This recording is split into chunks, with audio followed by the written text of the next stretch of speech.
దైవ మర్మములు నవంబర్ 30. సహోదరుడు భక్త సింగారి అనుభవంలో దేవుడు ఆయనకు బయలుపరిచిన మర్మములను అనుదినం పంచుకొనుట. నా నిమిత్తము జనులు మిమ్మల్ని నిందించి హింసించి మీ మీద అబద్ధముగా చెడ్డ మాటలెల్లా పలుకున్నప్పుడు మీరు ధన్యులు. సంతోషించి ఆనందించుడి, పరలోకమందు మీ ఫలము అధికమగును. మత్తయి 5:11-12. మత్తయి 5:12లో సంతోషించి ఆనందించుడి అని వ్రాయబడి ఉన్నది. నీవు హింసించబడినప్పుడు, ఇతరుల మీద అన్యాయముగా నిందలు మోపినప్పుడు, వారు పాఠశాల లేక కళాశాల అధికారులై ఉండినను ఓర్చుకొనుము.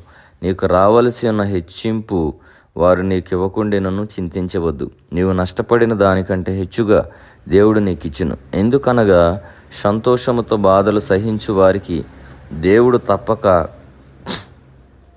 మంచి బహుమానమునిచ్చును. నీ పని పోయినను అత్యంత బాధ పొందుచుండినను ఆనందించుము. నీ ద్వారా ఇతరులకు కలుగు ఆశీర్వాదమును తలంచుము.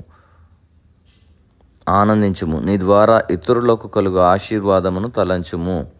పొరుగువారి వలననో స్నేహితుల వలననో నానా విధములైన శ్రమలు పొందుటకు సిద్ధముగాను సమ్మతముగాను ఉండవలెను.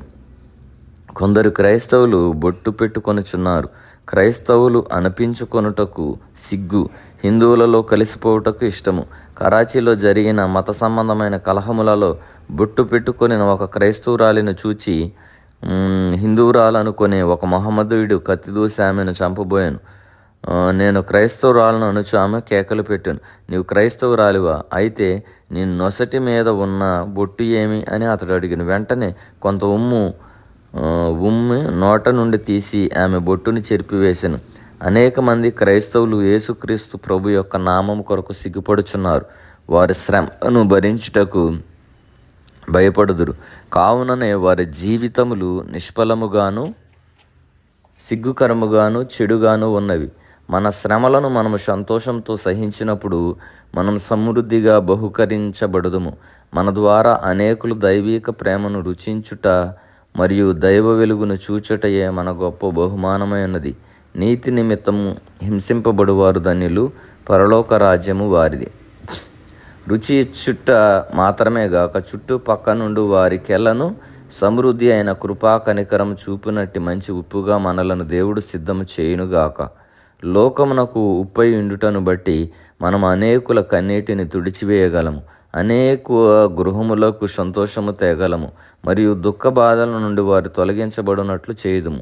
ఇట్టి పరిచర్యకు దేవుడు నిన్ను పిలుచుచున్నాడు. నాతో సత్యము చెప్పుము. నీ జీవితము మంచి ఉప్పుగా మారినదా? ఏ వ్యక్తి అయినను నీ ద్వారా దైవ జీవమును రుచించెనా? నీ తండ్రి గాని తల్లి గాని సహోదరుడు గాని సహోదరి గాని రుచించెనా? నేను క్రైస్తవుడని అయినప్పుడు మన గొప్ప మతమును ఎందుకు విడిచి తిని అని మా తల్లి అడిగాను. నేను ఇట్లు ప్రత్యుత్తరం ఇచ్చి తిని, అమ్మ, ఈ మాట చెప్పుడి. నన్ను మీకంటే ఎక్కువగా ప్రేమించేవారున్నారా? అయినప్పటికీ నా ఆత్మరక్షణ విషయం మీరు చేయగలిగినది ఏమిటి చెప్పండి అనగా, ఆ విషయంలో నేను నీకు ఏమి చేయగలను అని ఆమె చెప్పాను. అప్పుడు యేసు, ఆ కారణము చేతనే యేసుక్రీస్తు ప్రభువును నా రక్షకునిగా అంగీకరించి తిని ఆయన నా ఆత్మను రక్షించి ఉన్నాడు. మీ రక్షణ కొరకు కూడా నేను ప్రార్థన చేయుచున్నాను అంటిని. ఒకానొక దినమున మా తల్లి నాతో, నేను సిద్ధముగా ఉన్నానని చెప్పగా వినుట నాకు ఎంతో సంతోషము కలిగించాను. నిన్ను నీవు తగ్గించుకొని నీ పాపములు ఒప్పుకొని ఎడల యేసు ప్రభు నిన్ను తన రక్తమందు కడిగి నీకు కొత్త జీవమునిచ్చును. ఆ జీవము నీలో ప్రవేశించగా నీవు ఉప్పు వలె నగుదువు. అప్పుడు నీవు ఎక్కడకు వెళ్ళినను ఎల్లప్పుడూ క్రొత్త రుచి, క్రొత్త ఆశీర్వాదమును ఇవ్వగలవు.